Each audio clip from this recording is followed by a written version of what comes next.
sure flies when you're having fun. Whew, Paimon's exhausted. Guess it's about time to head back and get some rest.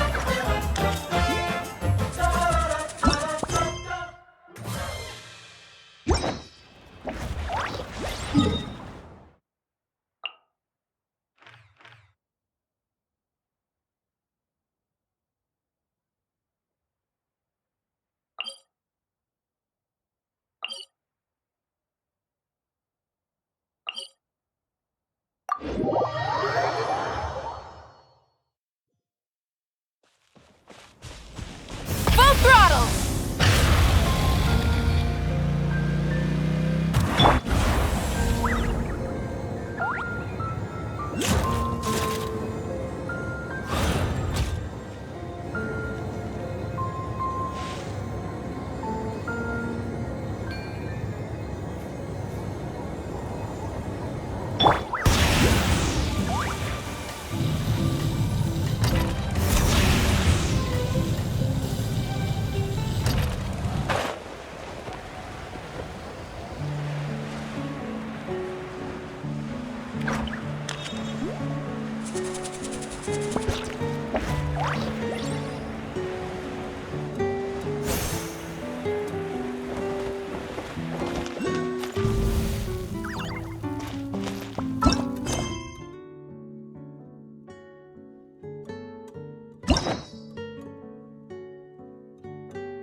Morning, Traveler. Morning, Paimon.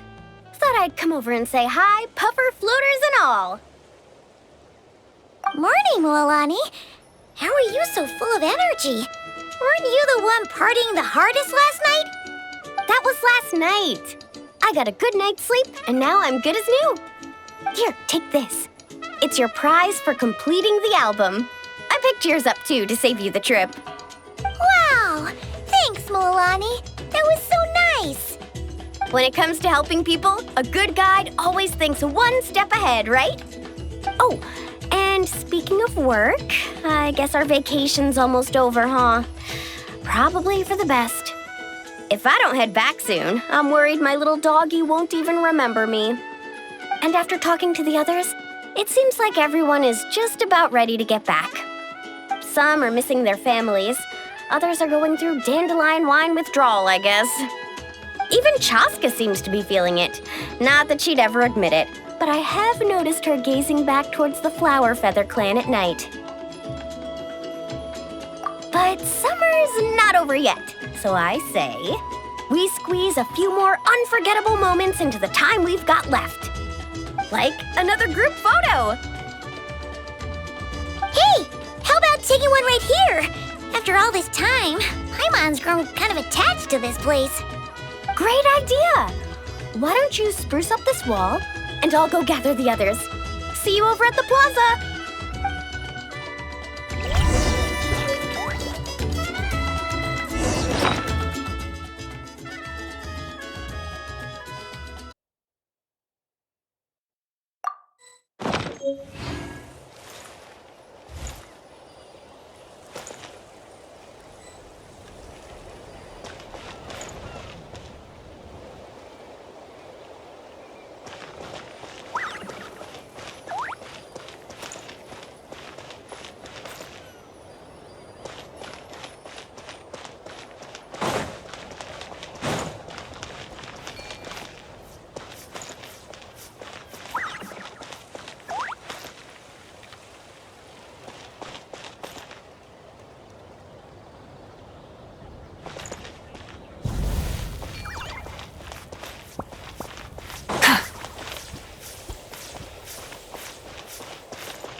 Over here!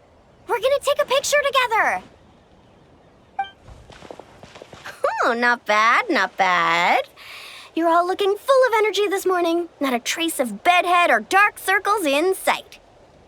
Whoa, you even look out for stuff like that? Well, what kind of guide would I be if I didn't pay attention to the details? Yeah, and what kind of bard would I be if I didn't appreciate a good drink? What's that got to do with anything? Somehow, though, I know exactly what he means. Do you really think that? Or are you just playing along to keep tone-deaf Bard happy, too? I see no harm in a bit of nonsense. Here, put on this Asha headband. It's a souvenir from the rest of us.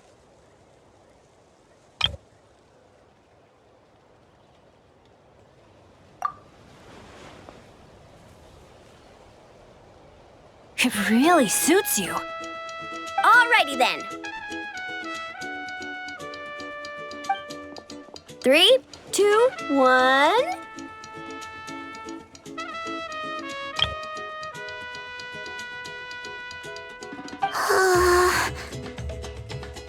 Paimon? Sorry. All that nonsense has got Paimon's head muddled.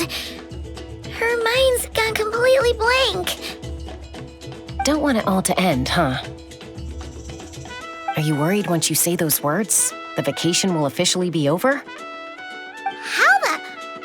Paimon thought peacemakers couldn't read people's minds. Oh, Paimon. Don't worry, Paimon. Summer's sure to come again. Just like you said when you made that wish to the Pyro Archon. Even though we'll all be going our separate ways, as long as we cherish each other's friendship, I just know that our paths will cross again. Bennett's becoming quite the talker, huh, Professor Venti? Well, I wouldn't dare take credit for something like that. Your tone would suggest otherwise. Come on! Paimon was just starting to feel inspired! Why don't we just give it another try?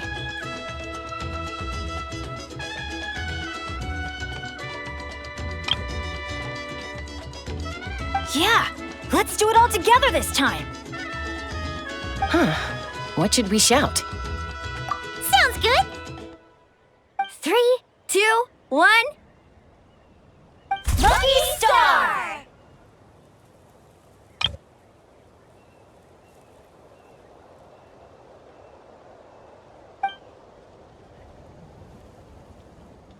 So, what are your plans for the future, Bennett? If you're having trouble deciding, you can always park it in the People of the Springs for a bit. Or however long you want, really. Thanks for the kind offer, Moalani. I actually went to see the Pyro Archon to tell her how grateful I am for everything she's done for me. She told me that the domain we entered was an abyssal simulation of the Mare Javari.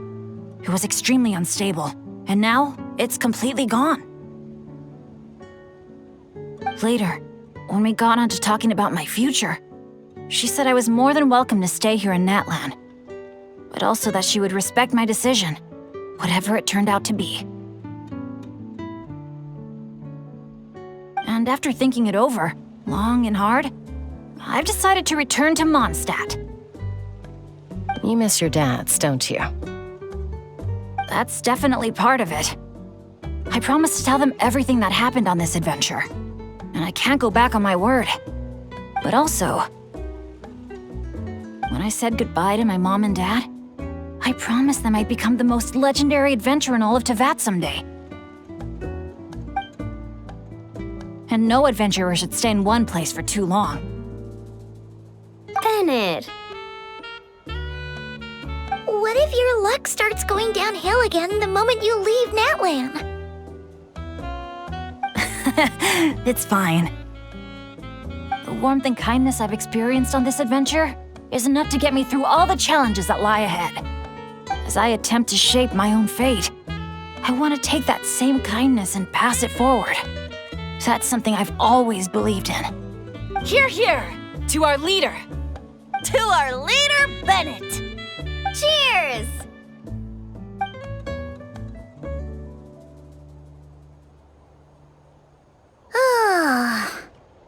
gonna be another all-nighter, isn't it? The fun never stops. Who's up to perform next? Bennett's almost fallen asleep several times now. No. I can still keep going. Go get some rest now, guys. And seeing as you've still got the energy, I'll leave the cleanup to you, Mualani. Huh? Why me? Traveler, perhaps you could join me for a walk? I know a great spot.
Let's ride!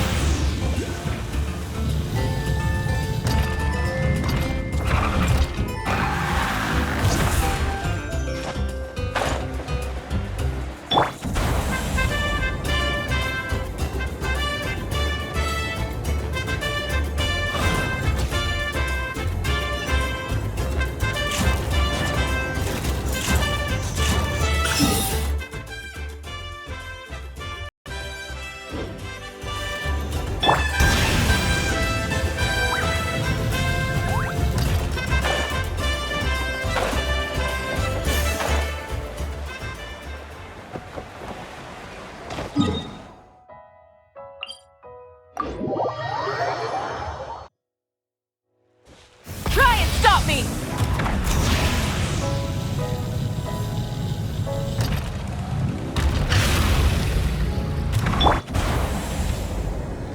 Yeah!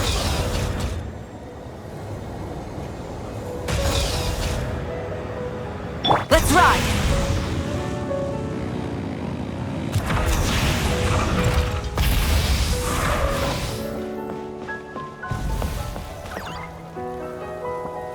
You might be tone deaf, but you sure know how to sniff out a good view. Glad you like it.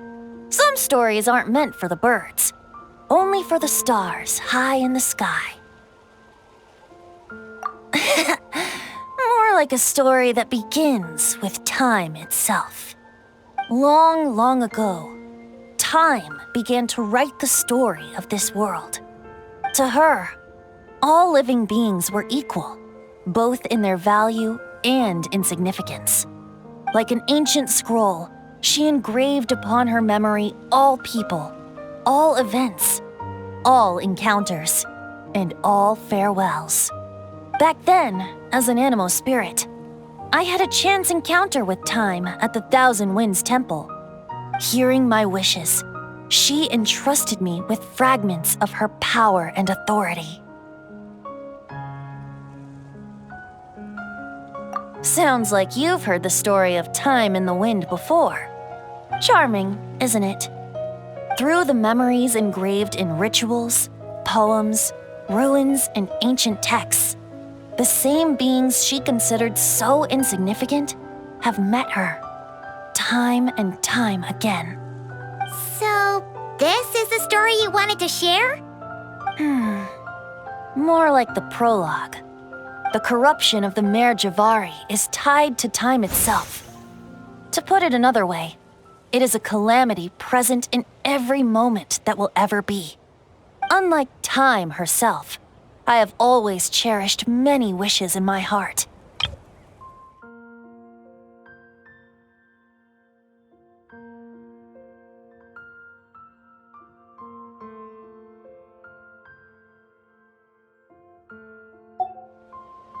"500 years ago, to prevent the corruption of the Mare Javari from spreading beyond Tenochtitlán, I blew it off the timeline, turning it into the Windless Land.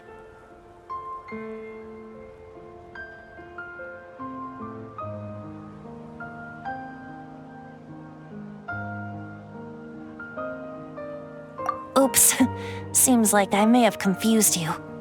If you're asking about how the Mare Javari disappeared from Tenochtitlán 2 or 3 decades ago, there may be someone else better suited to tell that story. The Mare Javari has been the bearer of too many stories that weren't meant to be its own. I merely played a part in one of its chapters. And the choice I made 500 years ago came with a price. Some souls were unable to return to Mondstadt as a result, while others stayed to settle in this land, merging with the Monitu to become the Asha we see today. So the reason you're here in Tenochtitlán is because...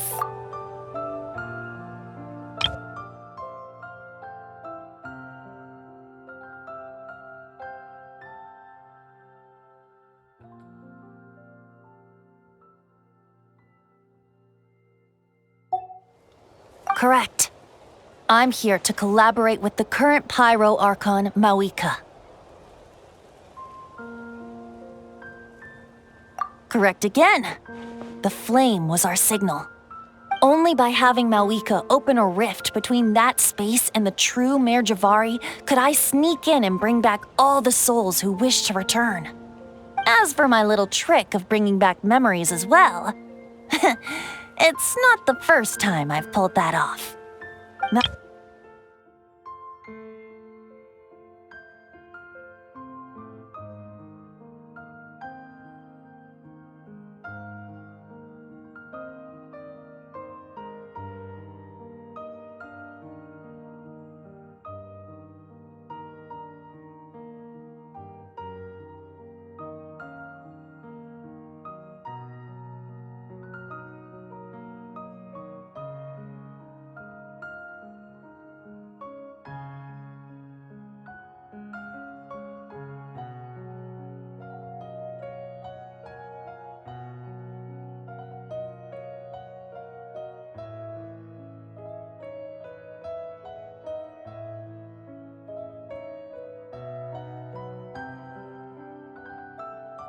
Mawika also mentioned that you were planning to introduce us.